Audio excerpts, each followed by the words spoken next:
இன்றைக்கி நம்ம தெரிஞ்சுக்க போகிற subject business mathematics and statistics 1. Business ஒரு நல்ல சக்ஸஸ்ஃபுல்லான பிஸ்னஸ் ரன் பண்ணணும் அப்படின்னாக்கா நம்மளுக்கு மேத்தமெட்டிக்ஸோட நாலேஜ் ப்ளஸ் ஸ்டாட்டிஸ்டிக்ஸோட நாலேஜ் தேவை, சரிங்களா? ஸோ பிஸ்னஸ் அட்மினிஸ்ட்ரேஷன் அதுக்கு மேத்தமெட்டிக்ஸ் அண்ட் ஸ்டாட்டிஸ்டிக்ஸோட நாலேஜ் தேவை, சரிங்களா? ஸோ அதுக்கு ஃபர்ஸ்ட்டு நம்ம என்ன சப்ஜெக்ட் தெரிஞ்சுக்க போகிறோம் அப்படின்னாக்கா அதில் இருக்கக்கூடிய சில யூனிட்ஸில் இருக்கக்கூடிய சில சப்ஜெக்ட்ஸ் என்னென்னா டாப்பிக்கு சீக்வன்ஸ் அண்ட் சீரீஸு, சரிங்களா? சீக்வன்ஸ் மேத்தமெட்டிக்ஸ் அப்படின்னா full of numbers and logics, ஓகேங்களா? இந்த லாஜிக்ஸை இது லாஜிக்ஸ் ஹெல்ப்புக்கு எடுத்துக்கிட்டு பிஸ்னஸை ரன் பண்ணுறதுக்கு ஒரு டெசிஷன் எடுக்க போகிறோம். அந்த டெசிஷன் என்ன பண்ணணும் அப்படின்னாக்கா பிஸ்னஸை சக்ஸஸ்ஃபுல்லான நிலைமைக்கு கொண்டு போகும், சரிங்களா? ஸோ இங்கே மேத்தமெட்டிக்ஸோட நாலேஜை வச்சுட்டு ஸ்டாட்டிஸ்டிக்ஸை ஹெல்ப்புக்கு வச்சுட்டு ஒரு டெசிஷனை எடுக்கிறோம், சரிங்களா? ஸோ அதில் சீக்வன்ஸ் அண்ட் சீரீஸ் வந்து ஒரு இம்பார்ட்டன்ட் ரோலை ப்ளே பண்ணுது, சரிங்களா? சரி, சீக்வன்ஸ் அப்படின்னா என்னென்னு பார்த்தீங்க அப்படின்னாக்கா செட் ஆஃப் நம்பர்ஸ். நம்ம ரியல் லைஃப்பில் 1 2 3 ரியல் நம்பர்ஸ், நேச்சுரல் நம்பர்ஸ் என்ன வேணால் படிச்சிருப்போம். ஆனால் அந்த நம்பர்ஸோடைய லாஜிக் ஒரு சீக்வன்ஸ், ஒரு ஆர்டரில் ஃபார்ம் பண்ணுறோம், சரிங்களா? ஒரு ஆர்டரில் இருக்கக்கூடிய நம்பர்ஸை தான் சீக்வன்ஸ் அப்படின்னு சொல்கிறோம். இங்கே சில எக்ஸாம்பிளுக்கு கொடுத்துருக்கேன் பாருங்கள். 1 2 3 அண்ட் அடுத்த நெக்ஸ்ட் நம்பர் நம்மளுக்கே தெரியும், அடுத்த நம்பர் நமக்கே தெரியும் 4 5 6, ஓகேங்களா? இங்கே அதே போல் 1/5 2/5 3/5, அப்போது அடுத்த நம்பர் என்னவாக இருக்கும் 4/5. ஸோ ஒரு சீக்வன்ஸை மேக் பண்ணணும் அப்படின்னாக்கா ஃபஸ்ட்டு 3 நம்பர்ஸ் இருந்தால் போதும், அடுத்தடுத்த நம்பர்ஸை நம்ம கொண்டு வரதுக்கு முடியும். இது ஒரு லாஜிக், எந்த லாஜிக்கில் வேணாலும் கரெக்டாக இருக்கலாம். இது சீக்வன்ஸ், ஓகேங்களா? சீரீஸ் அப்படின்னா என்ன அப்படின்னு சொல்லணும் அப்படின்னாக்கா சீக்வன்ஸ் நம்ம போட்டிருக்கோம் இல்லைங்களா, அந்த சீக்வன்ஸுடைய சம் தான் சீரீஸ். சம் அப்படின்னா ஆட் பண்ணுறோம், ஓகேங்களா? இப்போ இந்த சீரீஸில் நிறைய டைப்ஸ் இருக்குது. அதில் நம்ம தெரிஞ்சுக்க வேண்டிய இம்பார்ட்டன்ட் டைப்ஸ் என்னென்னு பார்த்தோன்னா 3 டைப்ஸு. ஒன்று அரித்மெட்டிக் சீரீஸ், ரெண்டாவது ஜாமெட்ரிக் சீரீஸ் அல்லது ப்ரொக்ரெஷன். சீரீஸ்னாலும் ப்ரொக்ரெஷனாலும் ஒன்று தான். ஹார்மோனிக் ப்ரொக்ரெஷன், சரிங்களா? ஷார்ட்டாக அரித்மெட்டிக் ப்ரொக்ரெஷனை ஏபினும், ஜாமெட்ரிக் ப்ரொக்ரெஷனை ஜிபினும், ஹார்மோனிக் ப்ரொக்ரெஷனை ஹெச்பின்னு சொல்லிக்குவோம். இப்போ நிறைய டிஎன்பிஎஸ்சி எக்ஸாம்ஸில் நம்பர்ஸை கொடுத்துட்டு லாஜிக்கை நம்ம கண்டுபிடிச்சிட்டு அடுத்த நம்பர் என்னவாக இருக்கும்னு கெஸ் பண்ண சொல்லுவாங்க இல்லைங்களா? ஸோ அதில் லாஜிக் வந்து டிஃப்ரெண்ட்டாக இருக்கும். சில நோன் லாஜிக் தான் இந்த டைப்ஸ் ஆஃப் சீரீஸு.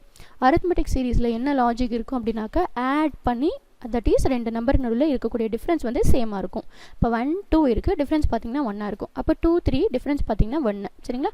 அப்போ அடுத்த நம்பர் 4னு போட்டோன்னா 3க்கும் 4க்கும் டிஃப்ரென்ஸ் 1.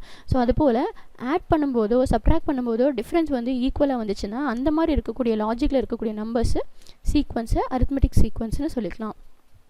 அதே போல் ஜாமெட்ரிக் ப்ரொக்ரெஷன் அப்படிங்கிறது என்னென்னா நம்பர்ஸ்க்கு இருக்கக்கூடிய 2 நம்பர்ஸ்க்கு இருக்கக்கூடிய ரிலேஷன்ஷிப் வந்து மல்டிப்ளை ஆகிட்ருக்கும் அல்லது டிவைட் ஆகிட்ருக்கும், சரிங்களா? இப்போ 1 அதுக்கான எக்ஸாம்பிள் 1 2 4 மல்டிப்ளிகேஷன் டேபிள் எல்லாமே அரித்மெட்டிக் ப்ரொக்ரெஷனுக்கு எக்ஸாம்பிள். ஓகேங்களா? ஹார்மோனிக் ப்ரொக்ரெஷன் அப்படிங்கிறது வேறு ஒன்றும் கிடையாது, அரித்மெட்டிக் ப்ரொக்ரெஷனுடைய ரெசிப்ரோக்கல். பட் இது வந்து ரொம்ப அதிகமாக யூஸ் பண்ணுறது கிடையாது, சரிங்களா? சரி, ரியல் லைஃப்பில் சீக்வன்ஸ் அண்ட் சீரீஸ் நம்ம எங்கே அப்ளை பண்ணுறோம் அப்படின்னாக்கா நம்ம எந்த இடத்துக்கு போனாலும் சீக்வன்ஸை பேஸ் பண்ணுறோம், ஓகேங்களா? ஃபார் எக்ஸாம்பிள் நம்ம ஒரு வீட்டில் வந்து ரெண்ட்டுக்கு நம்ம தங்கியிருக்கோம் அப்படின்னாக்கா நம்ம ரெண்ட்டு பே பண்ண வேண்டியிருக்கும். அப்போ டெய்லி பேசிஸ், ஓகேங்களா? ஒரு கடையை நடத்துகிறோம், ஒரு ஷாப் வந்து வாடகைக்கு ரெண்டலுக்கு இருக்கிறோம் அப்படின்னாக்கா ஷாப் வந்து நம்ம டெய்லி பேசிஸில் ரெண்ட்டு கொடுக்கலாம், இல்லைனா மந்த்லி பேசிஸில் ரெண்ட்டு கொடுக்கலாம், அந்த மாதிரி இருக்குது இல்லைங்களா? ஸோ இதில் தான் வந்து சீக்வன்ஸ்னு சொல்கிறோம், சரிங்களா? இப்போ ஒரு கடன் வாங்கியிருக்கோம், கடன் வந்து ரீபே பண்ணுறோம் அப்படின்னாக்கா ஸோ நம்ம கடனை அடைக்கிறதுக்கு எடுத்துக்கக்கூடிய டியூரேஷன் பார்த்திங்கன்னா சீக்வன்ஸ் பேசிஸில் இருக்கும், சரிங்களா? அதே போல் நம்ம கேம் விளையாடுறோம் அப்படின்னாக்கா சாசர் கேம் சீரீஸை பேஸ் பண்ணியிருக்கு. இதுதான் ஃபஸ்ட்டு டாபிக் இன்றைக்கி நம்ம தெரிஞ்சுக்கிறோம் பிஸ்னஸ் மேத்தமெட்டிக்ஸ் அண்ட் ஸ்டாட்டிஸ்டிக்ஸ் அப்படிங்கிறதுல. சீக்வன்ஸ் அண்ட் சீரீஸ், நம்பர்ஸ் ஆர்டரில் இருக்கிறது சீக்வன்ஸ்னு சொல்கிறோம். அந்த சீக்வன்ஸில் இருக்கிற நம்பர் ஆட் பண்ணினோம் அப்படின்னாக்கா சீரீஸ்னு சொல்கிறோம். அதில் இருக்கக்கூடிய types 3: arithmetic, geometric, harmonic progression, ஓகேங்களா? First topic over. Next topic matrices. So இப்போ ரியல் லைஃப்பில் இருக்கக்கூடிய ஏதாவது ஒரு ப்ராப்ளமை நம்ம சால்வ் பண்ணோம் அப்படின்னாக்கா ரொம்ப ஈஸியஸ்ட் மெத்தட் சால்வ் பண்ணுறதுல மேட்ரிசஸ், ஓகேங்களா? ஸோ மேட்ரிசஸ்னால் என்ன அப்படின்னாக்கா மேட்ரிக்ஸில் நம்ம எதை வேணாலும் உள்ளே இன்க்ளூட் பண்ணி டேர்ம்ஸை இன்க்ளூட் பண்ணி ஒரு மேட்ரிக்ஸ் ஃபார்ம் பண்ண முடியும். நம்பர்ஸ் கொண்டு வந்துக்கலாம், சிம்பிள்ஸ் கொண்டு வந்துக்கலாம், அதே போல் வேறு ஏதாவது நொட்டேஷன்ஸ் இருந்துச்சுன்னா அதையும் கொண்டு வந்துக்கலாம். இந்த ஃபார்ம் ஆஃப் ரோ அண்ட் காலம், ஓகேங்களா? ரோ அண்ட் காலம் வச்சு மேட்ரிக்ஸை நம்ம எழுத முடியும். மேட்ரிக்ஸை நம்ம எழுதுறதுக்கு மேட்ரிக்ஸ்க்கு நேம் கொடுக்கணுன்னா கேபிட்டல் லெட்டர் எடுத்துக்கலாம். உள்ளே இருக்கக்கூடிய A11 A22 இது வந்து மேட்ரிக்ஸோட ஆர்டர். இங்கே இருக்கு இல்லையா ஸ்கொயர் ப்ராக்கெட். ஒரு ஸ்கொயர் பிராக்கெட் கொடுத்து மேட்ரிக்ஸை க்ளோஸ் பண்ணலாம், இல்லைனா பேராந்திசிஸ் கொடுத்து க்ளோஸ் பண்ணலாம், இல்லைனா நார்மல் பிராக்கெட் கொடுத்து க்ளோஸ் பண்ணிக்கலாம். சரிங்களா? டபுள் பார் வெர்டிக்கல் லைன் இருக்குது இல்லைங்களா, அந்த வெர்டிக்கல் லைன் டபுள் லைனில் கொடுத்தோம்னாலும் மேட்ரிக்ஸை க்ளோஸ் பண்ணிக்கலாம். இப்போது நான் ஏதாவது ஒரு ஒரு ப்ராடக்ட் பர்ச்சேஸ் பண்ணுறேன், அந்த ப்ராடக்ட்டு இல்லை நான் மேனுஃபேக்சர் பண்ணுறேன், அந்த ப்ராடக்ட்டை 4 விதமான ஷாப்புக்கு நான் கொண்டு போகணும், 4 விதமான இடத்துல அந்த இருக்குது அப்படின்னாக்கா எந்த இடத்துல இருக்கக்கூடிய எந்த ஷாப்புக்கு நான் கொண்டு போனேன்னா எனக்கு ப்ராஃபிட் கிடைக்கும் இல்லை லாஸ் கிடைக்கும் இல்லை எவ்வளோ கொடுக்கணும் அப்படிங்கிறத மேட்ரிக்ஸை யூஸ் பண்ணி சால்வ் பண்ணிக்கலாம். இதுதான் one of the greatest application of matrix. சரிங்களா? ரியல் லைஃப்பில் இருக்கக்கூடிய ஸோ மெனி ப்ராப்ளம்ஸ்க்கு நம்ம சால்வ் பண்ணோம் அப்படின்னாக்கா மேட்ரிக்ஸ் நமக்கு ஹெல்ப் பண்ணும். சரிங்களா? இது மட்டும் இல்லை, இப்போது ஏதாவது போலீஸ் டிபார்ட்மெண்ட் இல்லை க்ரைம் பிரான்ச் டிபார்ட்மெண்ட்டில் ஏதாவது ஒரு திருடர்கள் இல்லைன்னா என்ன சொல்கிறது, ஏதோ ஒரு ப்ராப்ளம் இருக்குது, சீக்ரெட் கோட் யாராவது யூஸ் பண்ணுறாங்க, அந்த சீக்ரெட் கோட் வந்து என்னவா இருக்கும் அப்படின்னாக்கா அதுக்கு நம்ம கண்டுபிடிக்கிறதுக்கு மேட்ரிக்ஸ் யூஸ் பண்ணிக்கலாம். சரிங்களா? சீக்ரெட் கோட்லாம் யூஸ் பண்ணி நிறைய ஸ்மக்லிங்லாம் பண்ணுறாங்க பார்த்தீங்களா, அந்த மாதிரி இருக்கக்கூடிய விஷயத்துக்கு நம்ம மேட்ரிக்ஸ் அப்ளை பண்ணி கண்டுபிடிச்சிக்கலாம். சரிங்களா? அதுபோல் மேட்ரிக்ஸில் நிறைய டைப்ஸ் இருக்குது, மேட்ரிக்ஸோட அப்ளிகேஷன்ஸ் இன்னும் நிறைய ஏராளமாக இருக்குது. ஸோ இது போதும் மேட்ரிக்ஸ் அப்படிங்கிறது என்னென்னு தெரிஞ்சுக்கிறதுக்கு. நம்ம மேட்ரிக்ஸ் அப்படிங்கிற ப்ராப்ளத்தை சால்வ் பண்ணும்போது மேட்ரிக்ஸ் வந்து ஃபுல்லாக ப்ராப்ளம் பேஸ்டு தான். மேட்ரிக்ஸை ப்ராப்ளம் பேஸ் பண்ணி சால்வ் பண்ணோம் அப்படின்னாக்கா உங்களுக்கு ரொம்ப ரொம்ப ஈஸியாக இருக்கும். லைக் கேம், நீங்கள் ஒரு கேம் விளையாடுறதுக்கு எவ்வளோ இன்ட்ரெஸ்டாக இருப்பீங்களோ அது போல் மேட்ரிக்ஸில் இருக்கக்கூடிய ப்ராப்ளம்ஸை சால்வ் பண்ணுறதுக்கு உங்களுக்கு இன்ட்ரெஸ்டடாக இருக்கும். சரிங்களா? ஸோ இது 2 டாப்பிக்கும், அதாவது சீக்வன்ஸ் அண்ட் சீரீஸுங்கிற டாப்பிக்கும் மேட்ரிக்ஸ் அப்படிங்கிற டாப்பிக்கும் மேத்தமெட்டிக்ஸ் பேக்ரவுண்ட் இருக்கக்கூடிய டாபிக்ஸு. அடுத்து நம்ம வரக்கூடியது ஸ்டாட்டிஸ்டிக்ஸ் பேக்ரவுண்ட் இருக்கக்கூடிய டாபிக். ஃபண்டமெண்டல் நம்ம தெரிஞ்சுக்க போகிறோம், அதாவது இன்ட்ரொடக்ஷன். ஸ்டாட்டிஸ்டிக்ஸ் ஒரு கவர்மெண்ட்டுக்கு ரொம்ப ஹெல்ப் பண்ணுது. சரிங்களா? கவர்மெண்ட், காமன் மேன், எந்த ஃபீல்டு எடுத்துக்கிட்டிங்க அப்படின்னாலும் ஸ்டாட்டிஸ்டிக்ஸோட நாலேஜ் தேவை. பட் ஏன்ஷியன்ட் டைமில் என்ன பண்ணியிருக்காங்க, ஸ்டாட்டிஸ்டிக்ஸோட நாலேஜே இல்லாமல் ஸ்டாட்டிஸ்டிக்ஸ் அப்ளை பண்ணியிருக்காங்க. இப்போ அதுதான் ஸ்டாட்டிஸ்டிக்ஸ் அப்படின்னு தெரிஞ்சுக்கிட்டு நம்ம படிக்கிறோம். சரிங்களா? ஸ்டாட்டிஸ்டிக்ஸ் அப்படிங்கிற வார்த்தைக்கு என்ன அர்த்தம் அப்படின்னா, இந்த வார்த்தை முதல்ல எங்கேருந்து வந்ததுன்னு முதல்ல கவனிக்கிறோம். ஸோ ஒவ்வொரு விதமான லாங்குவேஜ்லேருந்து ஒவ்வொரு வார்த்தை எடுத்திருக்காங்க, அந்த வார்த்தையெல்லாம் கம்பைன் பண்ணி அதுக்கு மீனிங் ஒன்று கண்டுபிடிச்சிருக்காங்க. சரிங்களா? ஸோ லாட்டின் அப்படிங்கிற லாங்குவேஜ்லேருந்து ஸ்டேட்டஸ் அப்படிங்கிற வேர்டு எடுத்திருக்காங்க. இட்டாலியன் அப்படிங்கிற லாங்குவேஜ்லேருந்து ஸ்டாட்டிஸ்டா அப்படிங்கிற வேர்டு எடுத்திருக்காங்க. ஜெர்மன் அப்படிங்கிற லாங்குவேஜ்லேருந்து ஸ்டாட்டிஸ்டிக் அப்படிங்கிற வேர்டு எடுத்திருக்காங்க. இந்த 3 வேர்டுக்கும் என்ன மீனிங், ஆக்சுவல் மீனிங் என்ன அப்படின்னு பார்த்தீங்கன்னா பொலிட்டிக்கல் ஸ்டேட். ஸோ ஒரு பர்ஃபெக்டான ஒரு பொலிட்டிக்கல் அட்மினிஸ்ட்ரேஷன் வேணும் அப்படின்னாக்கா அதுக்கு ஸ்டாட்டிஸ்டிக்கல் நாலேஜ் கம்பல்சரி வேணும். சரிங்களா? ஸோ கவர்மெண்ட்டை ரன் பண்ணணும், இல்லை கவர்மெண்ட்டை ரன் பண்ணுறதுக்கு ஃபண்டு வேணும் அப்படின்னாக்கா நம்ம என்ன பண்ணுவோம், டேக்ஸை கலெக்ட் பண்ணுவோம் மக்கள்கிட்ட இருந்து இல்லைங்களா? ஸோ அந்த டேக்ஸ் வந்து எப்படி கலெக்ட் பண்ணும், எவ்வளோ டேக்ஸ் வந்து மக்கள் மேலே போடணும், அது எப்படி கரெக்டாக இருக்கும் அப்படிங்கிறதெல்லாம் பேஸ் பண்ணுறது. எதை பேஸ் பண்ணி நம்ம சொல்ல போகிறோம் அப்படின்னாக்கா ஸ்டாட்டிஸ்டிக்ஸோட ஹெல்ப் வேணும். எவ்வளோ மக்கள் இருக்காங்க, எவ்வளோ வேலை செய்கிறாங்க, எவ்வளோ பேர் வேலை செய்யலை, எவ்வளோ பேர் படிச்சிருக்காங்க, எவ்வளோ பேரோட இன்கம் எவ்வளோ, எந்த கேட்டகரியில் எல்லாரும் இருக்காங்க, அப்போ எவ்வளோ டேக்ஸ் பே பண்ணால் கரெக்டாக இருக்கும் அப்படிங்கிறது எல்லாமே டிசைட் பண்ணுறது ஸ்டாட்டிஸ்டிக்ஸோட ஹெல்ப் இருந்தால் தான் முடியும். சரிங்களா? ஸோ அடுத்து ஸ்டாட்டிஸ்டிக்ஸில் நிறைய டாபிக்ஸ் இருக்குது. ஸ்டாட்டிஸ்டிக்ஸ் அப்படிங்கிறது ஒரு வைடு ஏரியா. அதில் இப்போ ஸ்டாட்டிஸ்டிக்ஸ்னால் என்னன்னு நம்ம தெரிஞ்சுக்கிட்டோம். ஸ்டாட்டிஸ்டிக்ஸ் அப்படிங்கிறதுக்கு ரொம்ப சிம்பிளாக ஒன்று சொல்லணும் அப்படின்னாக்கா, ஸ்டாட்டிஸ்டிக்ஸ் அப்படிங்கிறதுனா டேட்டாவை கலெக்ட் பண்ணுறது, அதுக்கப்புறம் ப்ரெசென்ட் பண்ணுறது. இங்கே பாருங்க, இங்கே கொடுத்துருக்கு. Statistics may be defined as the collection, presentation, analysis and the interpretation of numerical data. இது யார் சொல்லியிருக்காரு அப்படின்னா க்ராக்ஸ்டன் அண்ட் கோடன் அப்படிங்கிற ஆத்தர் சொல்லியிருக்காரு. ஸ்டாட்டிஸ்டிக்ஸ் அப்படிங்கிறது என்ன அப்படின்னா, இன்ஃபர்மேஷனை கலெக்ட் பண்ண இன்ஃபர்மேஷனை ப்ரெசென்ட் பண்ண இன்ஃபர்மேஷனை அனலைஸ் பண்ணதை இன்டர்பிரசன்டேஷன் பண்ணணும். அதாவது எது இம்பார்ட்டண்ட்டோ அந்த இம்பார்ட்டண்ட்டை கலெக்ட் பண்ண டேட்டாவிலேருந்து நீங்கள் எடுத்துக்கிறீங்க. சரிங்களா? இப்போ இன்ஃபர்மேஷனை கலெக்ட் பண்ணணும். எப்படி கலெக்ட் பண்ணலாம்? the process of data collection, right? உங்களுக்கு ஒரு இன்ஃபர்மேஷன் தேவை, அப்போ இந்த இன்ஃபர்மேஷனுக்கு ஹெல்ப் பண்ணக்கூடிய டேட்டாலாம் எந்த மாதிரியெல்லாம் கலெக்ட் பண்ணலாம் அப்படின்னாக்கா அதில் 2 விதமாக நீங்கள் டேட்டா கலெக்ட் பண்ணிக்கலாம். ஒன்று ப்ரைமரி டேட்டா, இன்னொன்று செகண்டரி டேட்டா. ப்ரைமரி டேட்டா எதை சொல்லுது அப்படின்னாக்கா, நம்ம ஃபர்ஸ்ட் டைம் இப்போ நம்ம யாரும் ஹெல்ப்புக்கு கேட்கல, இப்போ ஒரு இன்ஸ்டியூஷனை பற்றி நம்ம தெரிஞ்சுக்கணும் அப்படின்னாக்கா டைரெக்டாக இன்ஸ்டியூஷனுக்கு போகிறோம். இப்போ ஃபார் எக்ஸாம்பிள் எனக்கு காலேஜில் ஒரு பிபிஎஸ் சீட் வேணும், இல்லைனா பிஎஸ்சி சீட் வேணும் அப்படின்னாக்கா, இப்போ பிஎஸ்சியில் இங்கே என்னென்ன இந்த காலேஜோட என்விரான்மெண்ட் என்ன, காலேஜ் என்னென்னலாம் நமக்கு ப்ரொவைட் பண்ணுறாங்க, இந்த கோர்ஸுக்கான பெனிஃபிட் என்னென்ன, கோர்ஸில் இருக்கக்கூடிய ஃபேக்கல்ட்டி யார், எவ்வளோ எக்ஸ்பீரியன்ஸ்டு, எந்த மாதிரி டீச்சிங் இருக்குது அப்படின்னு நம்மளே டைரெக்டாக போயிட்டு இன்ஸ்டியூஷனில் இன்கொயரி பண்ணுறது ப்ரைமரி டேட்டா. அதுக்கு பதிலாக இன்னொருத்தர் மூலிமா அந்த காலேஜில் படித்த, அந்த காலேஜில் ஒர்க் பண்ண, இல்லை அந்த காலேஜில் அட்மினிஸ்ட்ரேஷனில் இருக்கிற இன்னொருத்தர்கிட்ட நம்ம கலெக்ட் பண்ணக்கூடிய டேட்டா செகண்டரி டேட்டா. நம்ம டைரெக்டாக போகிறதுனால நம்மளை ஷியோராக அந்த டேட்டா வந்து கரெக்டாக நம்ப முடியும். பட் இன்னொருத்தர் மூலியமாக கேட்கும்போது அதில் கொஞ்சம் அக்யூரேசி மிஸ் ஆகலாம். சரிங்களா? ஸோ ப்ரைமரி டேட்டாக்கும் செகண்டரி டேட்டாக்கும் இதுதான் வித்தியாசம். அடுத்தது கலெக்ட் பண்ண டேட்டாவை முதல்ல பிரிக்கணும். பிரிக்கிற ப்ராசஸ்க்கு தான் என்ன பேருனா கிளாஸிஃபிகேஷன். செப்பரேட் பண்ணுறீங்க அக்கார்டிங் டு த சிமிலாரிட்டி. ஓகேங்களா? ஸோ எந்த பீரியடில் படிச்சிருக்காங்க, எவ்வளோ மெம்பர்ஸ் படிச்சிருக்காங்க, எவ்வளோ மெம்பர்ஸ் ப்ளேஸ் ஆகிருக்காங்க, ஸோ ஒவ்வொன்றுக்கும் ஒவ்வொரு சிமிலாரிட்டிஸ் இருக்கும். அந்த சிமிலாரிட்டிஸ் பேஸ் பண்ணி நீங்கள் கிளாஸிஃபை பண்ணுறீங்களா? சரிங்களா? எந்த ஜோன்லேருந்து வந்து படிச்சிருக்காங்க, எந்த ஜோன்லேருந்து படித்தவங்க நல்லா ஷைன் ஆகிருக்காங்க அப்படிங்கிறதெல்லாம் நம்ம கலெக்ட் பண்ணுவோம் இல்லைங்களா? ஸோ அதில் நம்ம கலெக்ட் பண்ண டேட்டாவை அதுக்கு நடுவில் இருக்கக்கூடிய சிமிலாரிட்டிஸ் பேஸ் பண்ணி கிளாஸிஃபை பண்ணுறோம். தட் இஸ் செப்பரேட் பண்ணுறோம். செப்பரேட் பண்ணுறது தான் கிளாஸிஃபிகேஷன் ஆஃப் டேட்டா. அதில் இருக்கக்கூடிய டைப்ஸ், வெரி இம்பார்ட்டன்ட் டைப்ஸ் அப்படின்னு பார்த்தீங்கன்னா இந்த 4 டைப்ஸ். ஒன்று geographical classification, chronological classification, qualitative classification, quantitative classification. Geographical classification, so name geographical. ஜியாகிரபிக்கல்னால் வேறு ஒன்றும் கிடையாது, ஏரியா பேஸ் பண்ணி நீங்கள் கிளாஸிஃபை பண்ணுறீங்க. ஓகேங்களா? இப்போது ஒரு இன்ஸ்டியூஷனில் படித்த ஸ்டூடெண்ட்ஸை நீங்கள் இன்ஃபர்மேஷன் கலெக்ட் பண்ணுறீங்கன்னு சொல்லியிருந்தோம் இல்லையா? அந்த இன்ஃபர்மேஷன் இப்போ ஃபார் எக்ஸாம்பிள் சேலம் டிஸ்ட்ரிக்டில் எவ்வளோ பேர் படிச்சிருக்காங்க, அவுட் ஆஃப் சேலம் எவ்வளோ பேர் படிச்சிருக்காங்க அப்படின்னு நம்ம எடுக்கிறோம் இல்லைங்களா? ஸோ சேலம் ஒரு ரீஜியனை பேஸ் பண்ணி நம்ம டேட்டாவை கிளாஸிஃபை பண்ணோம் அப்படின்னாக்கா அதுக்கு பேர் ஜியாகிரபிக்கல் கிளாஸிஃபிகேஷன். குரோனாலஜிக்கல், எந்த இயரில் படிச்சிருக்காங்க, எந்த இயரில் படித்தவங்க நல்லா ஷைன் ஆகிருக்காங்க, எந்த இயரில் இருக்கிறவங்க ஷைன் ஆகலை, என்ன ப்ராப்ளம், அந்த மாதிரி நம்ம இயரை பேஸ் பண்ணி கிளாஸிஃபை பண்ணோன்னா அது குரோனாலஜிக்கல் கிளாஸிஃபிகேஷன். குவாலிட்டேட்டிவ் அப்படிங்கிறது என்னன்னாக்கா குவாலிட்டிஸ், அதாவது நான் மெஷரபிள், எவ்வளோ மேல் படிச்சிருக்காங்க, எவ்வளோ ஃபீமேல் படிச்சிருக்காங்க அப்படின்னு நம்ம எடுப்போம் இல்லைங்களா? அதுக்கு பேர் குவாலிட்டேட்டிவ். குவான்டிடேட்டிவ், எவ்வளோ மெம்பர்ஸ் படிச்சிருக்காங்கன்னு நம்ம சொல்கிறோம் இல்லைங்களா? நம்பரை பேஸ் பண்ணி நம்ம கிளாஸிஃபை பண்ணோம் அப்படின்னாக்கா அது குவான்டிடேட்டிவ். ஓகேங்களா? அடுத்தது நம்ம கிளாஸிஃபை பண்ணிட்டோம் அப்படின்னாக்கா, நல்லா கிளாஸிஃபை பண்ணிட்டோம்னாக்கா அது டேபிளேஷனுக்கு ரொம்ப ஹெல்ப் பண்ணும். சரிங்களா? Proper classification helps proper tabulation. நீங்கள் கிளாஸிஃபை பண்ணக்கூடிய டேட்டா கரெக்டாக பண்ணிட்டீங்க அப்படின்னாக்கா அதுதான் வந்து டேபிளேஷனுக்கு ஹெல்ப் பண்ணும். ஸோ அதை அப்படியே டேபிளாக ப்ரெசென்ட் பண்ணுறீங்க.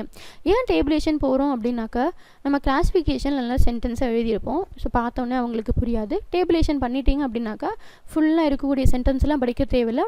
ஜஸ்ட் டேபிளில் ஒரு வியூ பார்த்தாவே போதும், அதில் இருக்கக்கூடிய கண்டென்ட் என்ன அப்படிங்கிறத நம்ம தெரிஞ்சுக்கலாம். சரிங்களா? ஸோ ஒரு டேபிள் நம்ம கொண்டு வரணும் அப்படின்னாக்கா அந்த டேபிளில் நம்ம கவனிக்க வேண்டிய பார்ட்ஸ் என்னென்ன இருக்கணும் அப்படிங்கிறது தான். அதில் table number first point, title, head note, caption, step, body of the table, foot note, source note. Table number, நீங்கள் ஏதாவது நம்பர் கொடுக்கணும் அப்படின்னாக்கா நிறைய டேபிள்ஸ் ஃபாலோ பண்ணது அப்படின்னாக்கா 1 2 3 இது மாதிரி 1.1 அப்படி மாதிரி நம்பர் கொடுத்துக்கலாம். Title, main title. ஸோ அந்த டேபிள் என்ன சொல்ல வரீங்க அப்படிங்கிறது டைட்டிலாக சொல்கிறீங்க. ஸோ அதே டைட்டிலுக்குள்ள நிறைய டேபிள்ஸ் வருது அப்படிங்கிற பட்சத்தில் இன்னும் சப்ஹெட்டிங்ஸ் ஏதாவது கொடுக்கறதுக்கு விருப்பம் இருந்துச்சுன்னா சப்ஹெட்டிங்ஸ் கொடுத்துக்கலாம். கேப்ஷன் அப்படிங்கிறது வேறு ஒன்றும் இல்லை, காலம் வைஸ் நீங்கள் ஏதாவது செப்பரேட் பண்ணுறீங்க அப்படின்னாக்கா அதுக்கு கேப்ஷன்னு பேர். அதே போல் ஸ்டெப் அப்படிங்கிறது ரோ வைஸ் நீங்கள் ஏதாவது ஹெட்டிங் கொடுத்து செப்பரேட் பண்ணுறீங்கன்னா அதுக்கு பேர் ஸ்டெப். உள்ளே என்ன கண்டென்ட் இருக்கோ அது body of the table. Foot note, ஏதாவது நம்ம வந்து ஷார்ட் வேர்ட்ஸ் யூஸ் பண்ணியிருக்கோம், அப்ரிவியேஷன் யூஸ் பண்ணியிருக்கோம் அப்படின்னாக்கா ஃபுட் நோட்டில் அதை கொண்டு வரலாம். சோர்ஸ் ஆஃப் தி டேட்டா அப்படின்னாக்கா நம்ம இதனுடைய ஆக்சுவல் சோர்ஸ் எங்கேருந்து கிடைச்சதோ அதை நம்ம இங்கே சொல்லியிருக்கலாம். சப்போஸ் நான் வந்து நியூஸ் பேப்பர் வந்து கலெக்ட் பண்ணேன் அப்படின்னாக்கா அது ஹிந்து அந்த மாதிரி நியூஸ் பேப்பர் ஏதாவது போட்டுக்கலாம். இதுதான் வந்து ஒரு டேபிளோட ஸ்ட்ரக்சர் இப்படி தான் இருக்கணும். அதில் இருக்கக்கூடிய பார்ட்ஸ் எல்லாம் 1 by 1, table number, table, head note, caption, step, body of the table, foot note, source note, இதெல்லாம் பார்ட்ஸு. அடுத்த டாபிக் ஃப்ரீக்வன்சி டிஸ்ட்ரிபியூஷன். நான் வந்து ப்ராப்பராக கிளாஸிஃபை பண்ணிட்டேன், ப்ராப்பராக டேபிளேஷன் பண்ணிட்டேன் அப்படின்னா அடுத்த ஸ்டெப் நம்ம எங்கே போகிறோம் அப்படின்னாக்கா அனாலிசிஸ். சரிங்களா? ஸோ அனாலிசிஸ் பண்ணணும் அப்படின்னாக்கா ஸ்டாட்டிஸ்டிக்கலில் ஃப்ரீக்வன்சி டிஸ்ட்ரிபியூஷனை மேக் பண்ணுறது வெரி இம்பார்ட்டண்ட். அந்த ஃப்ரீக்வன்சி டிஸ்ட்ரிபியூஷனை மேக் பண்ணுறதுக்கு நம்மளுக்கு அதனுடைய அப்படின்னா என்னென்னு தெரியணும். ஃப்ரீக்வன்சி டிஸ்ட்ரிபியூஷன் அப்படிங்கிறது ஒன்றும் கிடையாது, classification according to the number of processing of the same value of the variables. இப்போ ஒரு வேரியபிள் ஸ்ட்ரென்த் எடுத்துக்கிறோம் அப்படின்னாக்கா கிளாஸ் டு கிளாஸ் வேரி ஆகும். ஒரு காலேஜில் படிக்கக்கூடிய ஸ்டூடெண்ட்ஸோட ஸ்ட்ரென்த் அப்படிங்கிறத நம்ம எடுத்துக்கிட்டோம் அப்படின்னாக்கா ஒவ்வொரு கிளாஸ்லேயும் வேரி ஆகும். இப்போ நான் சப்ஜெக்ட் மேக்ஸ் லிட்ரேட்டு இல்லிட்ரேட்டு இது மாதிரி எது வேணாலும் நான் வேரியபிளாக எடுத்துக்கலாம். ஒரு ப்ராடக்ட்டோட ப்ரைஸ் எது வேணாலும் நான் வேரியபிளாக எடுத்துக்கலாம். சரிங்களா? ஸோ அந்த வேரியபிள் வந்துட்டு நம்பர் மாறிக்கிட்டே இருக்கும் இடம் மாற மாற. அதுதான் நம்ம என்ன சொல்கிறோம்னாக்கா ஃப்ரீக்வன்சி. அதனுடைய கவுண்டிங் தான் இங்கே நம்ம கொண்டு வரோம். சரிங்களா? இப்போ ஃப்ரீக்வன்சி டிஸ்ட்ரிபியூஷனை எத்தனை டைப்ஸ் இருக்குது அப்படின்னு பார்த்தீங்கன்னா 2 விதமாக நம்ம ஃப்ரீக்வன்சி டிஸ்ட்ரிபியூஷன் எழுதிக்கலாம். ஒன்று யூனிவேரியேட், இன்னொன்று பைவேரியேட். நான் ஒரே ஒரு கான்செப்டை மட்டும் தான் பற்றி படிக்க போகிறேன் அப்படின்னாக்கா யூனிவேரியேட் கீழே கொண்டு வரலாம். இல்லை மோர் தென் 1 நம்ம கொண்டு வரோம் 2 எடுத்துக்கிறோன்னா பைவேரியேட், இல்லை அதுக்கும் மேலே போகிறோன்னா மல்டிவேரியேட்னு ஒன்று இருக்குது. சரிங்களா? ஸோ ரொம்ப பேசிக் என்னென்னு பார்த்தீங்கன்னா யூனிவேரியேட் பைவேரியேட். ஸோ இங்கே நம்ம யூஜி லெவல் படிக்கிறதுனால யூனிவேரியேட்டை தாண்டி நம்மளுக்கு மேக்ஸிமம் ப்ராப்ளம்ஸ் இருக்காது. சரிங்களா? யூனிவேரியேட். ஸோ யூனினா ஒரு வேரியபிளை மட்டும் நீங்கள் படிக்க போகிறீங்க. அந்த ஒரு வேரியபிளை 3 விதமான டைப்ஸில் நம்ம டேட்டாவை பிரிக்கலாம். 1 இருக்கிற டேட்டா அப்படியே எடுத்துக்கிறதுக்கு பேர் ரா டேட்டா. அதுதான் நம்ம இங்கே என்ன சொல்கிறோன்னா individual series, individual observation, individual frequency, univariate frequency distribution அப்படின்னு சொல்லிக்கலாம். அடுத்தது இப்போ ஒரே டேட்டா எனக்கு ரிப்பீட் ஆகுது அப்படின்னாக்கா அந்த டேட்டாவை மட்டும் எழுதிட்டு எவ்வளோ தடவை ரிப்பீட் ஆகுதுன்னு நான் சொல்லிக்கலாம் இல்லைங்களா? அந்த மாதிரி ரிப்பீட்டட் வரும்போது, சிங்கிள் நம்பர் ரிப்பீட்டட் வரும்போது அதை நான் கவுண்டிங் மட்டும் நான் நோட் பண்ணிக்கலாம் இல்லைங்களா? அந்த மாதிரி நான் நோட் பண்ணிக்கிறதுக்கு டிஸ்க்ரீட் ஃப்ரீக்வன்சி டிஸ்ட்ரிபியூஷன்னு பேர். ஓகேங்களா? இப்போ இன்னும் எனக்கு டேட்டா வந்து ரொம்ப அதிகமாக இருக்குது, அந்த மாதிரி சிங்கிள் நம்பர் கீழே என்னால் கொண்டு வந்தாலும் ஸ்பேஸ் ரொம்ப அதிகமாக ஆகும் அப்படின்னு நம்ம ஃபீல் பண்ணோன்னா கண்டினியூஸ் டேட்டாக்கு கீழே கொண்டு வரலாம். ஸோ ஒவ்வொரு கிளாஸ் இன்டர்வல்லையும் ஃப்ரம் டூ போட்டு எவ்வளோ வேல்யூஸ் அந்த லிமிட்டுக்குள்ளே வருதோ நம்ம அதில் கொண்டு வந்துக்கலாம். உங்களுக்கு ஒரு எக்ஸாம்பிள் இங்கே இண்டிவிஜுவல் டேட்டா 10 ரோல் நம்பர் இருக்கக்கூடிய ஸ்டூடெண்ட்ஸ் வாங்கியிருக்கக்கூடிய மார்க்கு நான் 1 by 1 எழுதிக்கிறேன். இங்கே roll number dozen matter, mark தான் நமக்கு தேவை. ஸோ 10 ஸ்டூடெண்ட்டு வாங்கியிருக்கக்கூடிய மார்க்ஸ் இங்கே இருக்குது. சரிங்களா? அடுத்தது டிஸ்க்ரீட் ஃப்ரீக்வன்சி டிஸ்ட்ரிபியூஷனுக்கு ஒரு குட்டி எக்ஸாம்பிள். ஒரு 30 ஸ்டூடெண்ட்ஸு செக்யூர் பண்ணியிருக்கக்கூடிய மார்க்ஸ் இங்கே கொடுத்துருக்கோம் அவுட் ஆஃப் 10. சரிங்களா? அப்போது மார்க்ஸ் என்னவாக இருக்கும்? அவுட் ஆஃப் 10ன்னு சொல்லியாச்சு. ஸோ டோட்டல் 10 தான். என்னென்ன பாசிபிலிட்டி இருக்குது? 0லேருந்து 10 வரைக்கும். ஸோ அந்த 0லேருந்து 10 வரைக்கும் வாங்கியிருக்கக்கூடிய ஸ்டூடெண்ட்ஸ் எவ்வளோ பேருன்னு நம்மளால் கவுண்ட் பண்ண முடியுதுங்களா? இந்த மாதிரி ஃபார்மேட் எழுதணுன்னா டிஸ்க்ரீட். அடுத்தது கண்டினியூஸ். இன்னும் இது 30 ஸ்டூடெண்ட்ஸ் அப்படிங்கிறனால இதோட குறைஞ்சிருச்சு. ஒரு வேளை 30க்கு மேலே 100, மார்க்கு 10ங்கிறனால முடிஞ்சிச்சு. ஒரு வேளை மார்க் 100 இருந்தால் இன்னும் நீளும் இல்லையா? அந்த மாதிரி வரக்கூடிய பட்சத்தில் நம்ம கண்டினியூஸாக எழுதிக்கலாம். கண்டினியூஸில் 2 type, exclusive 1, inclusive 1. Exclusive, so ஒரு கிளாஸோட அப்பர் வேல்யூ, ஹையஸ்ட் வேல்யூ அடுத்த கிளாஸோட லோயரில் ரிப்பீட் ஆகும். நம்ம ஆனால் வேல்யூ ரிப்பீட் பண்ண மாட்டோம். அப்பர் 20ன்னு சொல்லிட்டோம் அப்படின்னாக்கா 20க்கு கம்மியாக இருக்கிறது தான் இந்த கிளாஸில் எடுத்துக்கணும்.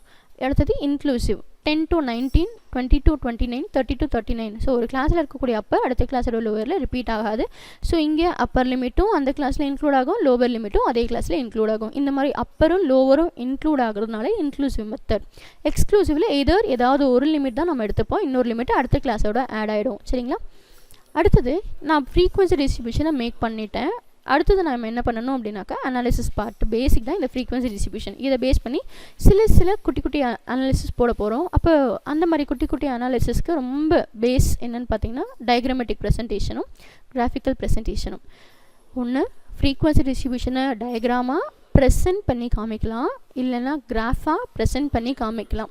டயக்ராமாக ப்ரெசென்ட் பண்ணுறது அதே போல் தான். பார்த்தோன்னே நம்மளுக்கு இதில் வந்து என்ன வேரியேஷன் இருக்குது, இதில் என்ன பண்ணணும் அப்படிங்கிறத பார்த்தோன்னே கண்டுபிடிச்சிக்கிறதுக்காக டயக்ராமேட்டிக் ப்ரெசன்டேஷன். ஸோ இதுக்கு நீங்கள் வந்து ரொம்ப நாலேஜ் உங்களுக்கு தேவையில்லை. ஸோ வெரி பேசிக் நாலேஜ் இருந்தாலே போதும், டயக்ராமாக நீங்கள் ப்ரெசென்ட் பண்ணி காமிச்சிடலாம். சரிங்களா? அதில் சில டைப்ஸ் இருக்குது. என்ன? 1 dimensional, 2 dimensional, 3 dimensional, pictogram, கார்ட்டோகிராம். 1 dimensional ஏதாவது ஒன்று மட்டும் எடுத்துக்கிறோன்னு சொன்னேன் பார்த்தீங்களா? அதுதான். அதுக்கு வந்து இன்னொரு நேம் பார் டயக்ராம்.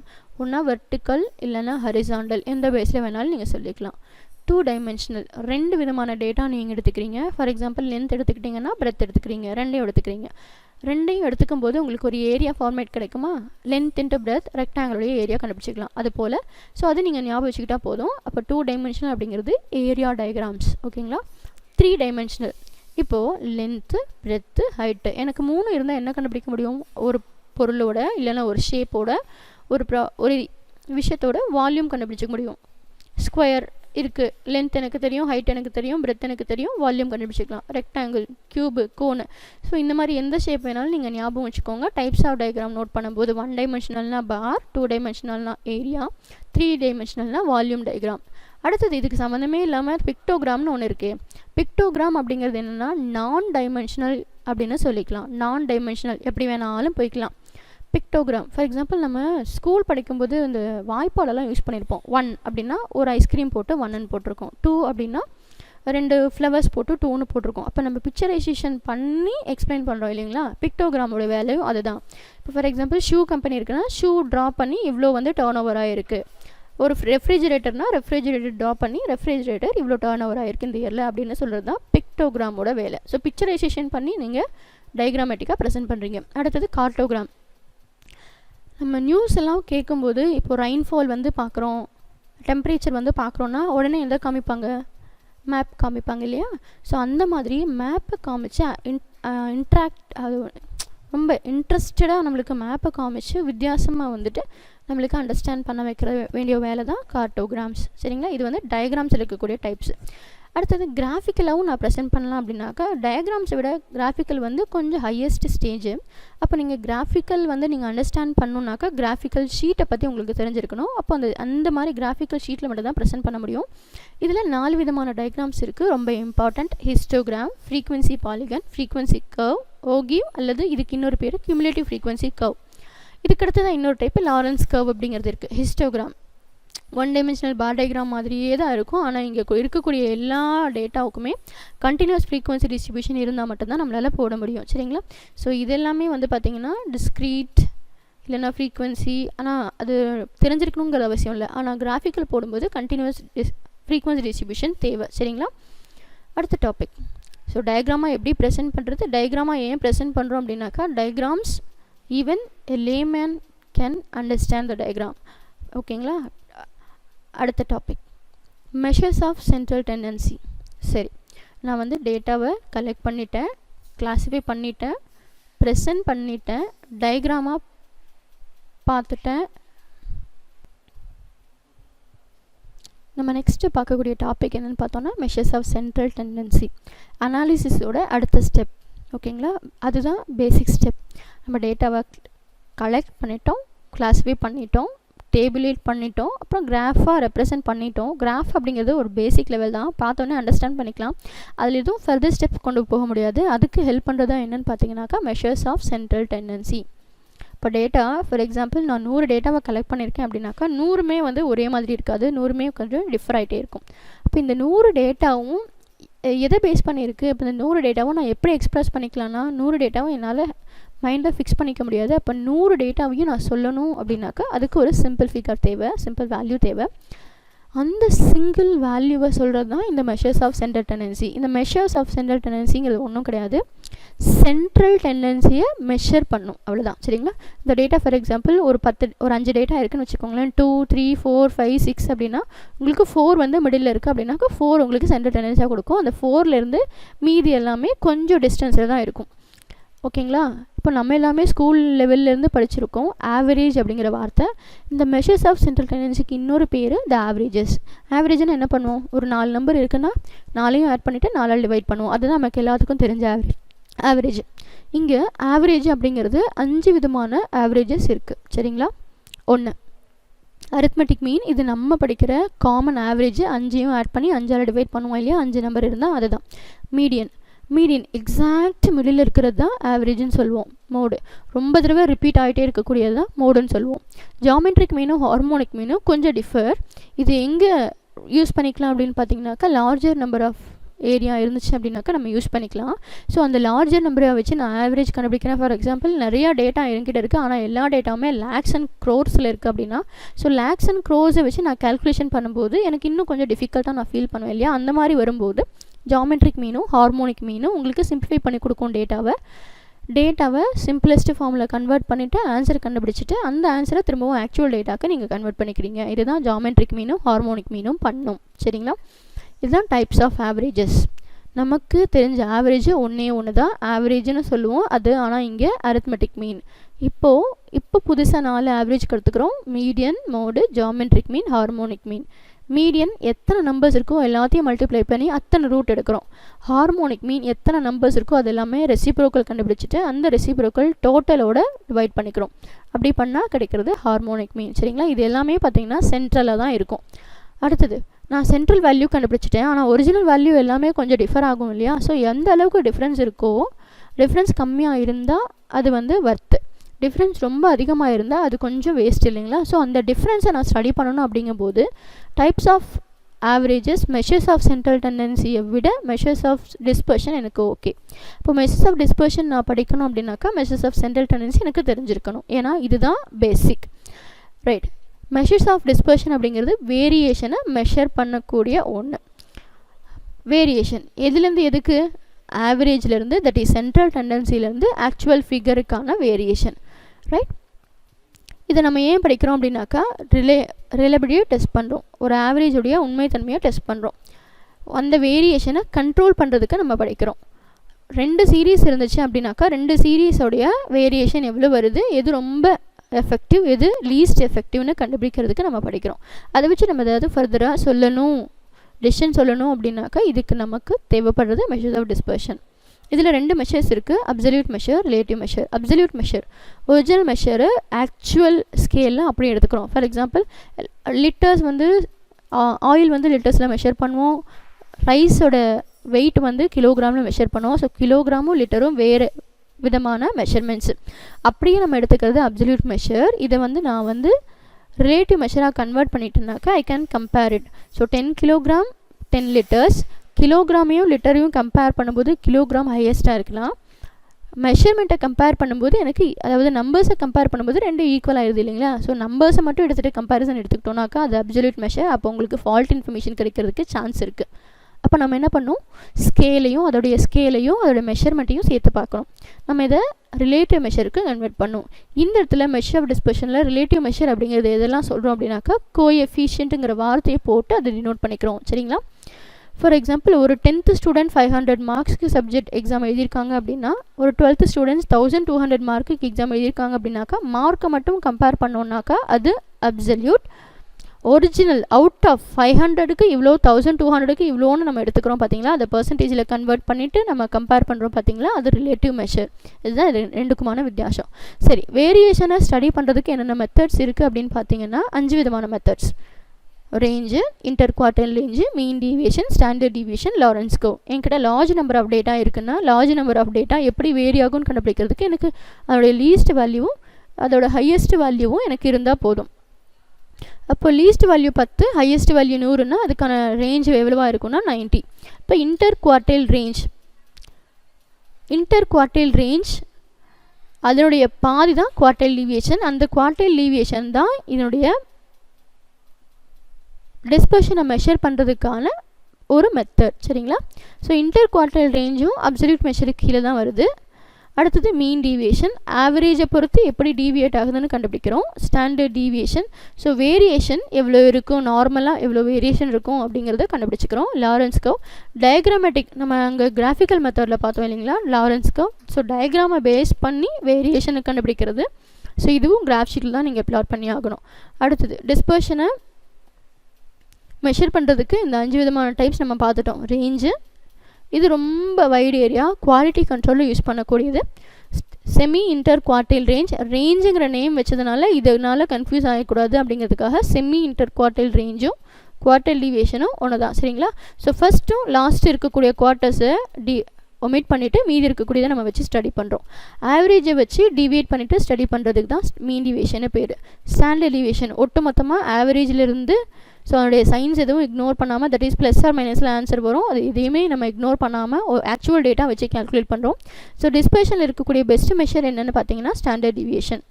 சரி, நான் வேரியேஷனை வந்து ஸ்டடி பண்ணிட்டேன், நான் கம்பேர் பண்ண எடுத்துக்கலாமா அப்படின்னாக்கா டிஸ்பர்ஷனில் இருக்கக்கூடிய பெஸ்ட் மெஷர் ஸ்டாண்டர்ட் டிவியேஷன் தான். ஆனால் அது என்ன மெஷர் அப்படின்னு பார்த்தீங்கன்னா அப்சல்யூட் மெஷர். அப்சல்யூட் மெஷரை கம்பேரிசனுக்கு எடுத்துக்கூடாது அப்படிங்கிறது இப்போ தான் பார்த்தோம் இல்லைங்களா. ஸோ சரி, அதை எப்படி நம்ம ரிலேட்டிவ் மெஷராக கன்வெர்ட் பண்ணோம் அப்படின்னாக்கா கோஎஃபிஷியன்ட் ஆஃப் வேரியேஷனாக கன்வெர்ட் பண்ணோம். ரைட், அப்போது sigma by x bar into 100 இதுதான் கோஎஃபிஷியண்ட்டாக கோஎஃபிஷியண்ட்டாக ஸ்டாண்டர்ட் டிவியேஷனை கன்வெர்ட் பண்ணுறதுக்கான method. So one of the effective மெத்தட்னு பார்த்தீங்கன்னாக்கா சிவி அப்படின்னு ஷார்ட்டாக சொல்லிக்கலாம், கோஎஃபிஷியன்ட் ஆஃப் வேரியேஷன். இப்போ நம்ம வேரியேஷனை ஸ்டடி பண்ணிட்டோம்.